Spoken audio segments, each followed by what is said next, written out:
Iran வந்து ஒரு 10 point agenda கொடுத்துருக்காங்க. அதில் வந்து ஸ்டேட் ஆஃப் ஹார்மோஸ் நாங்கள் தான் ரீட்டைன் பண்ண போகிறோம், லெபனானை அட்டாக் பண்ணக்கூடாது, அப்புறம் எங்களோட ஃப்யூச்சரில் எங்கள் மேலே அட்டாக் பண்ணக்கூடாது, யூஎஸோட பேசஸ் இங்கே இருக்கக்கூடாது, யூஎஸ் ஆர்மி பர்சன் எங்கே அங்கே இருக்கக்கூடாது அப்படின்னு ஒரு, அப்புறம் யுரேனியம் என்ரிச்மெண்ட் நாங்கள் பண்ணோம், அது எங்கள் ரைட்டு, அதை நீங்கள் கேட்கக்கூடாது, தடுக்கக்கூடாதுன்னு சொல்லி.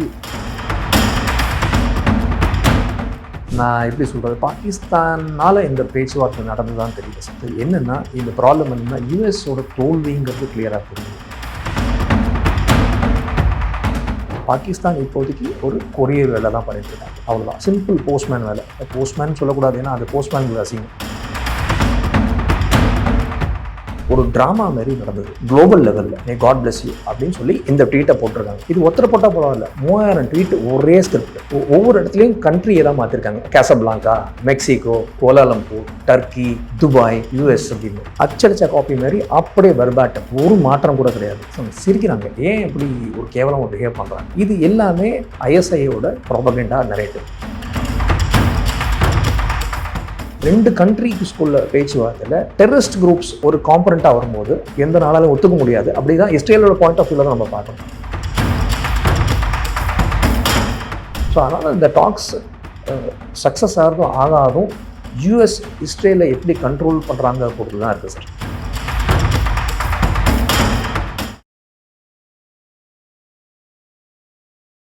இளைய பாரத நேயர்களுக்கு வணக்கம். இன்னைக்கு நம்ம நேர்களில் நம்ம சிறப்பு விருந்தினர் ஜியோ பொலிட்டிக்கல் மற்றும் கவுண்டர் டெரரிஸ்ட் ஸ்பெஷலிஸ்டான டாக்டர் பாலசுப்ரமணியன் சார் அவர்கள் தான். சார் வணக்கம் சார். வணக்கம் sir. Jai Hind. Jai Hind sir. Sir இப்போ லேட்டஸ்ட் அப்டேட்டாக ஈரானில் என்ன நடந்துட்டு இருக்கு? ஏன்னா ஃபர்ஸ்ட் 14 days சீஸ் ஃபயர் அப்படின்னாங்க. பட் ஆனால் இஸ்ரேல் லெபனான் வந்து அட்டாக் மேலே அட்டாக் பண்ணாங்க. ஈரானுமே வந்து ஸ்டேட் ஆஃப் ஹார்மோஸை வந்து நான் மறுபடியும் க்ளோஸ் பண்ணி வச்சிடறேன் அப்படின்னு க்ளோஸ் பண்ணி வச்சிட்டாங்க. ஸோ இப்போ லேட்டஸ்ட் அப்டேட்டாக என்ன நடந்துட்டு இருக்கு சார்? சார் இன்னைக்கு டுடே இஸ் 11th April 2026. இன்னைக்கு இஸ்லாமாபாத்தில் பேச்சுவார்த்தை நடக்க போகிறதா சொல்கிறாங்க. இன்னைக்கு மார்னிங் நேத்திக்கு நைட் லேட் நைட் இஸ்லாமாபாத்துக்கு ஈரானியன் டெலிகேஷன் வந்திருக்காங்க. அதில் வந்தவர் வந்து அப்பாஸ் அராக்ஷி, அந்த குழு தலைவர் வந்து Mohammad Ghalibaf, Iranian parliament speaker, foreign minister Abbas Araghchi, அவர் கூட பெரிய டெலிகேஷன் வந்திருக்காங்க. IRGC கமாண்டர்ஸ் வந்திருக்காங்க, அவங்களோட ஃபாரின் அஃபேர்ஸ் மினிஸ்ட்ரியிலேருந்து ஆள் வந்திருக்காங்க, அவங்களோட reserve bank governor Abdul Naser Hemmati அவர் வந்திருக்காரு முக்கியமாக. ஸோ ஒரு பெரிய டெலிகேஷன், ஈரான் டெலிகேஷன் இஸ்லாமாபாத் வந்திருக்கு.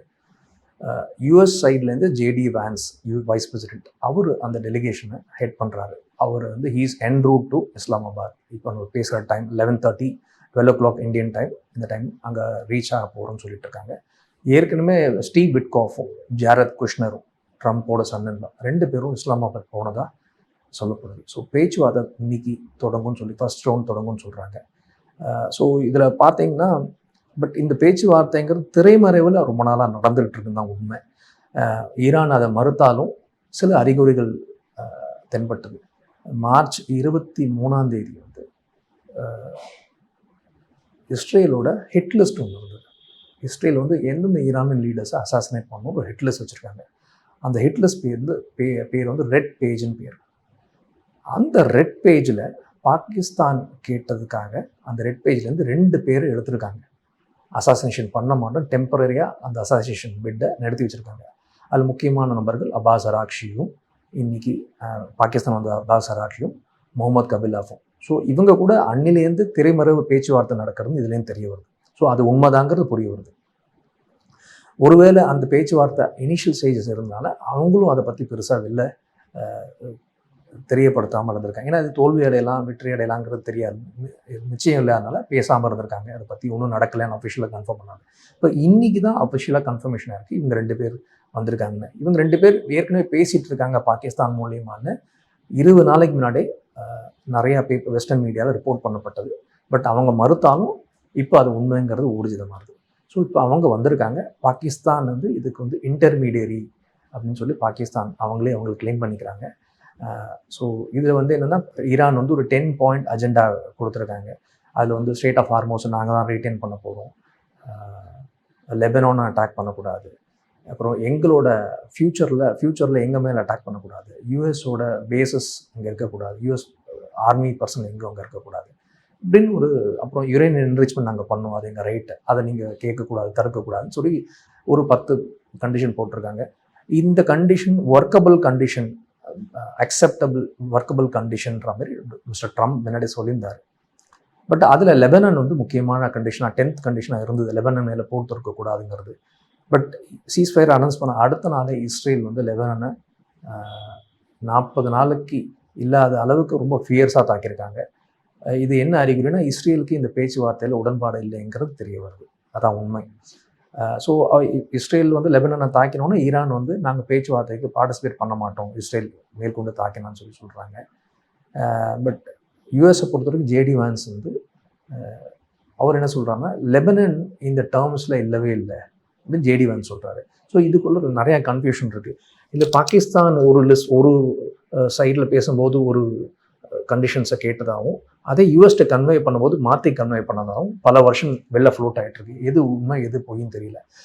நெவர்தலெஸ் பேச்சுவார்த்தை நீங்கள் தொடங்குறதா இருக்குது, ஒரு பாசிட்டிவ் ஆஸ்பெக்டில் தொடங்குறதா இருக்குது.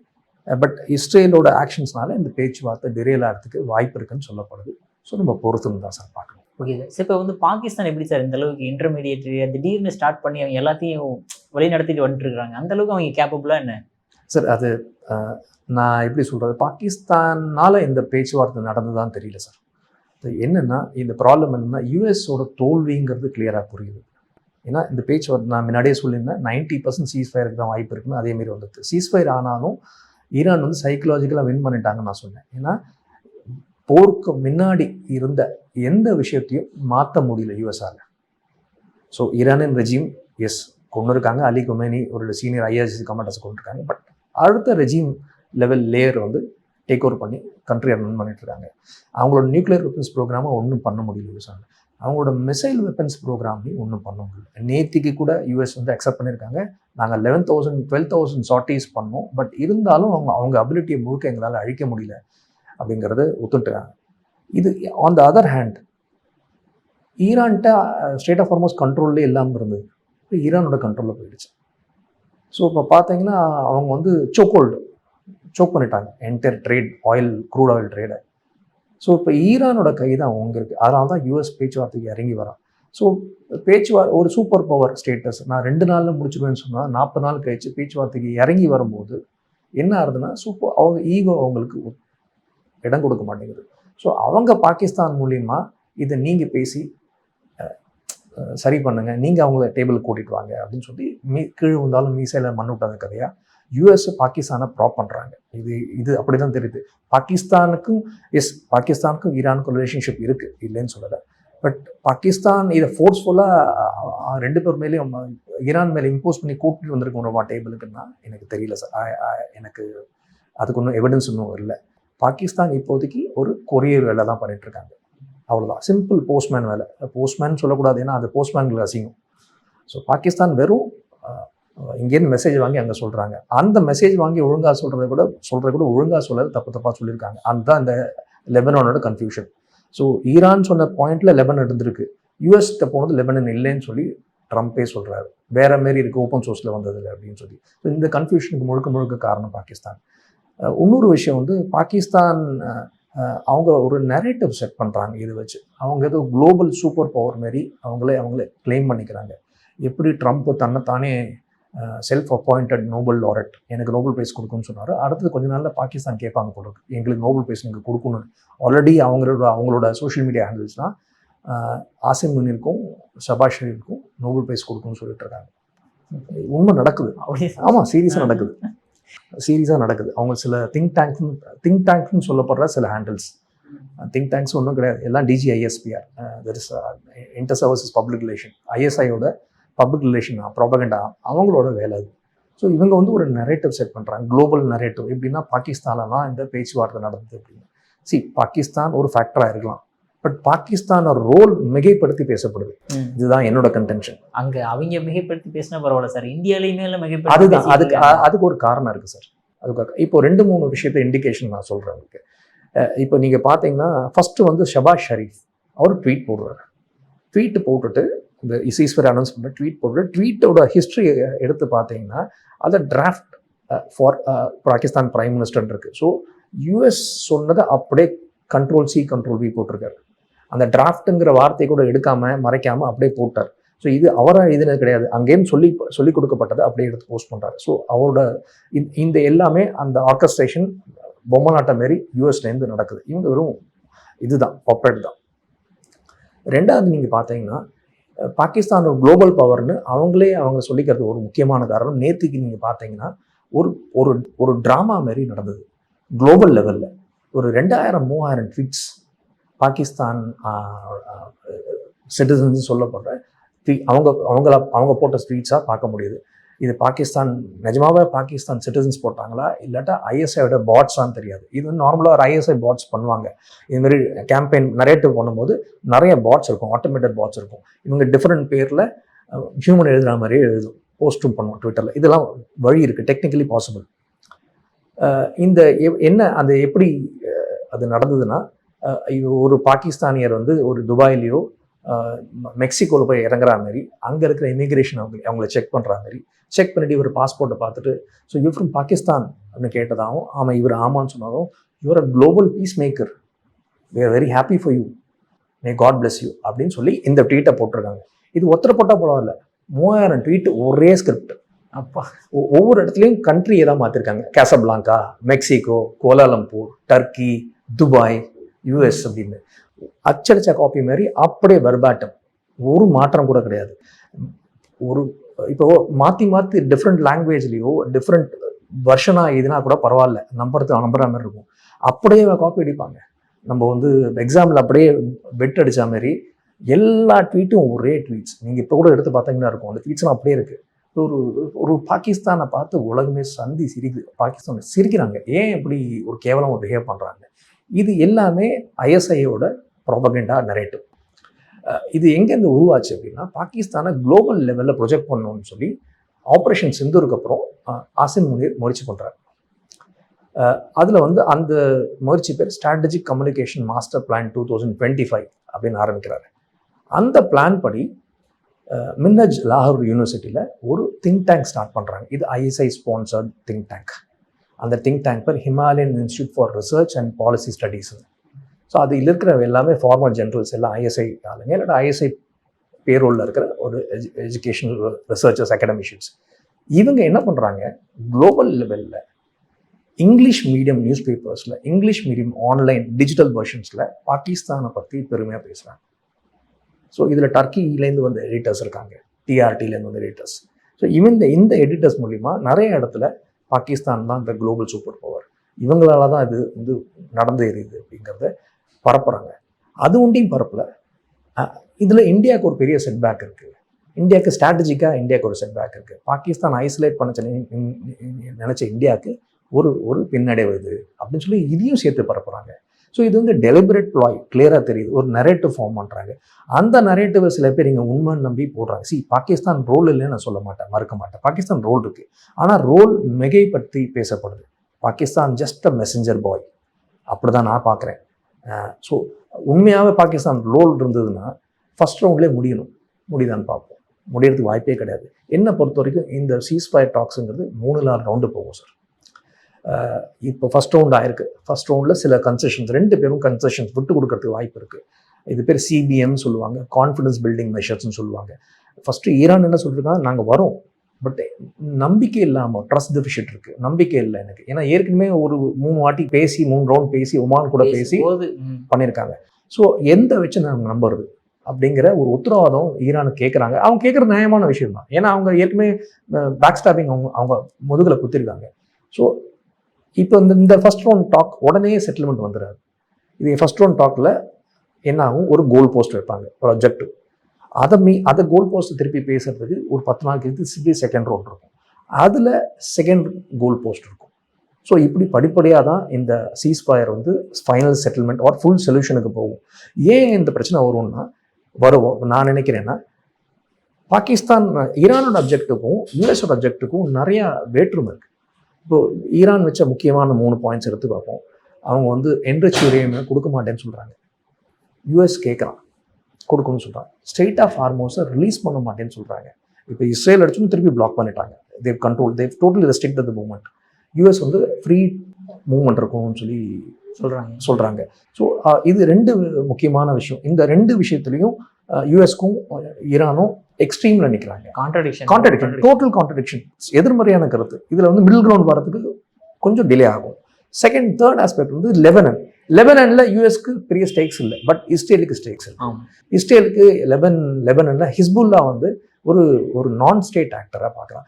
2 கண்ட்ரிக்கு ஸ்கூல்ல பேச்சுவார்த்தையில் டெரரிஸ்ட் குரூப்ஸ் ஒரு காம்பனண்ட்டாக வரும்போது எந்த நாளாலும் ஒத்துக்க முடியாது. அப்படிதான் இஸ்ரேலோட பாயிண்ட் ஆஃப் வியூல தான் நம்ம பார்க்கணும். அவன் ஒத்துக்க மாட்டேன்றான். ஏன்னா ஒரு தீவிரவாத குழு, இஸ்ரேலை பொறுத்தவரைக்கும் தீவிரவாத குழு, ஹமாஸ் நிச்சயமாக தீவிரவாத குழு தான். பட் ஹிஸ்புல்லா பொறுத்த வரைக்கும் பொலிட்டிக்கல் பிரசன்ஸ் லெபனன்ல இருக்கு.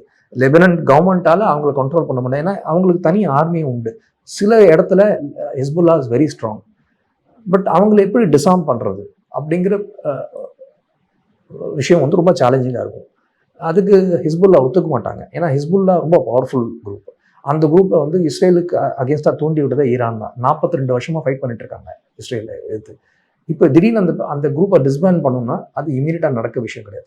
இந்த 3 விஷயத்தையும் எதிர்மாறி டைரக்ட் எக்ஸ்ட்ரீமில் இருக்காங்க. 2 எக்ஸ்ட்ரீம் ஸ்பெக்ட்ரமில் இந்த சைடில் அவங்க இருக்காங்க, இந்த சைடில் மிடில் கிரவுண்ட் வரதுக்கு கொஞ்சம் லேட் ஆகும். கொஞ்சம் இறங்கி வரணும், கிளைம் டவுன் பண்ணுறதுக்கு கொஞ்சம் டிலே ஆகும். ஸோ இதனால தான் இந்த உடன்படிக்கைங்கிறது உடனே வராது.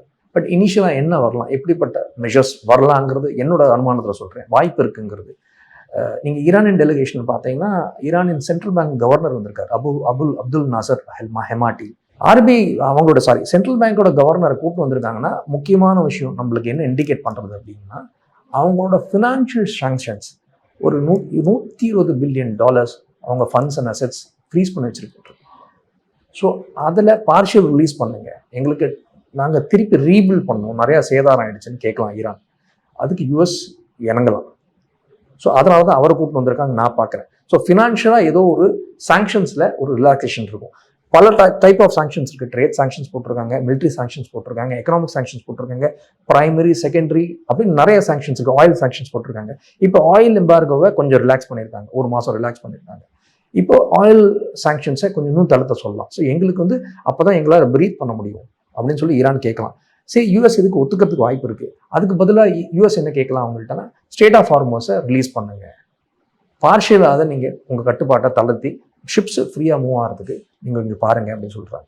ஸோ என்ன இருந்தாலுமே இது உடனே இது சொல்யூஷன் நீட்டுமா அப்படிங்கிறது சந்தேகம் தான் சார். இது 3-4 ரவுண்ட்ஸ் ஆஃப் டாக்ஸ் வரும்.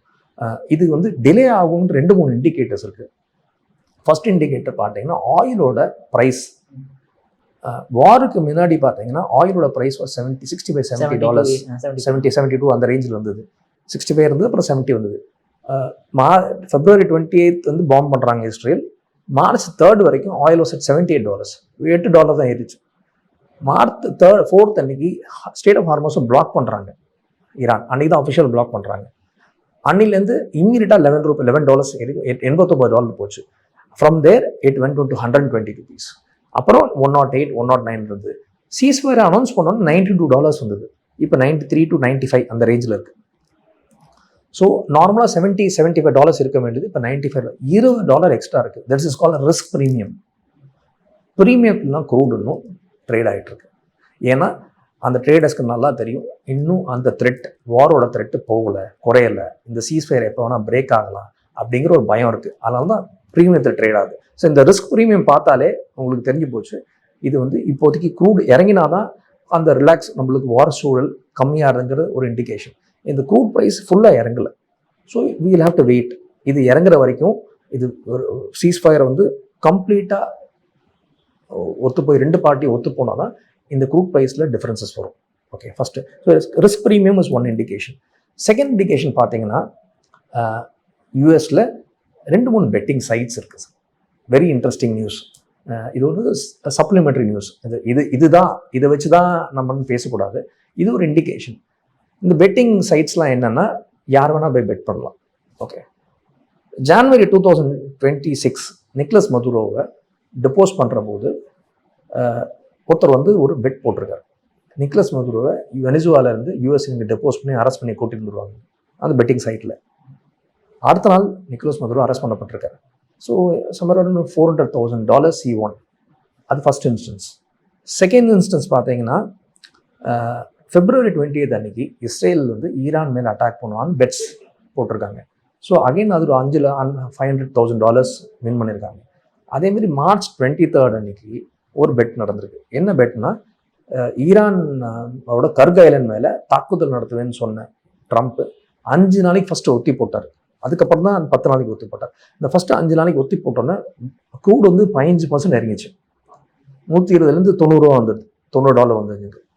ஸோ அன்னைக்கு இது அனௌன்ஸ் பண்ணுறதுக்கு ஒரு 2 ஹவர்ஸ் முன்னாடி திருப்பி series of bets for new accounts பண்ணியிருக்காங்க. ஸோ இதில் அவங்க பெனிஃபிட் ஆனாங்க. அடுத்தது சீஸ்ஃபயர் வந்து ஏப்ரல் 7 சீஸ்ஃபயர் அனௌன்ஸ் பண்ணுவாங்கன்னு 95% பெட்டிங் ப்ரெடிக்ஷன் நடந்தது. ஸோ எல்லாமே என்ன தெரியுது சொல்ல வருதுன்னா, இந்த பெட்டிங் வந்து இன்சைடர் இன்ஃபர்மேஷன் மூலியமாக வருது.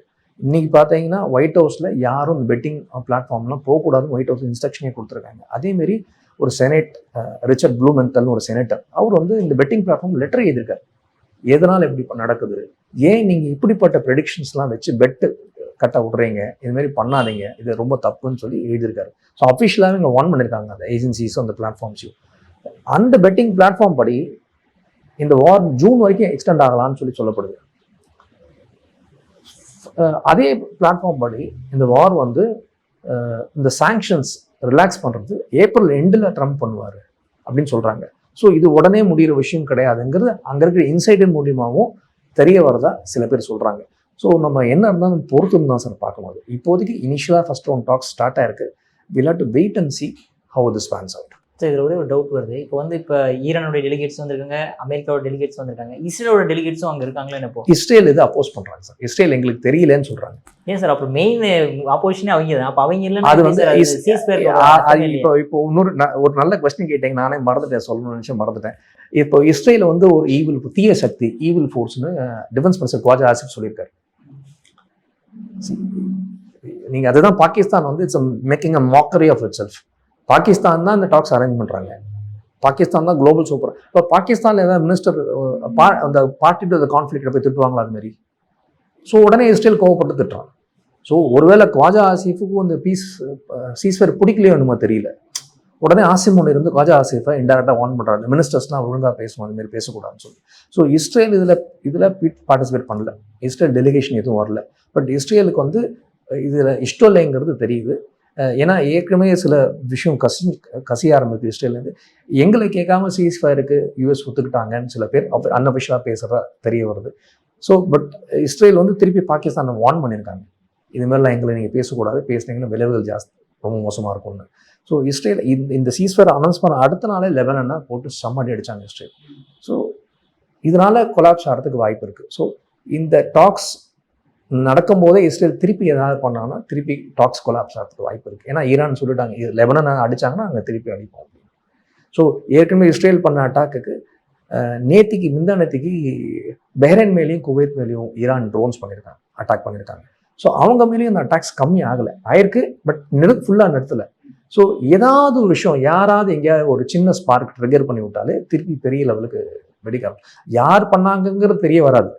யாராவது தேர்ட் பார்ட்டி கூட ட்ரோனை வச்சு அடித்தாங்கன்னா திருப்பி ரெஸ்பான்ஸ் வந்து 2 சைட்லேருந்தும் மோசமாக இருக்கும். ஸோ அதனால் இந்த டாக்ஸ் சக்ஸஸ் ஆகிறதும் ஆகாதும் யூஎஸ் இஸ்ரேலை எப்படி கண்ட்ரோல் பண்ணுறாங்க பொறுத்து தான் இருக்குது சார்.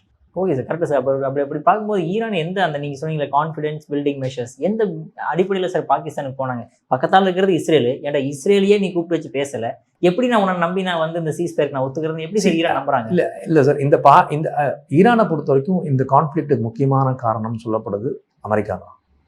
ஸோ அமெரிக்காவோட வைஸ் பிரசிடென்ட்டே வர்றாரு. அவரு அஷூரன்ஸ் கொடுத்தாருன்னா இஸ்ரேல் மீற மாட்டாங்கன்னு ஈரான் நம்புறாங்க. பட் இருந்தாலும் ஈரான் வந்து இந்த ட்ரஸ்ட் டெஃபிசிட் இருக்கு, நம்பிக்கை இல்லை எங்களுக்கு சொல்லிட்டே தான் இருக்காங்க. ஈரான் முழுமனசோடு அந்த டாக்ஸை பார்ட்டிசிபேட் பண்ணல இன்னும் ஆக்சுவலாக.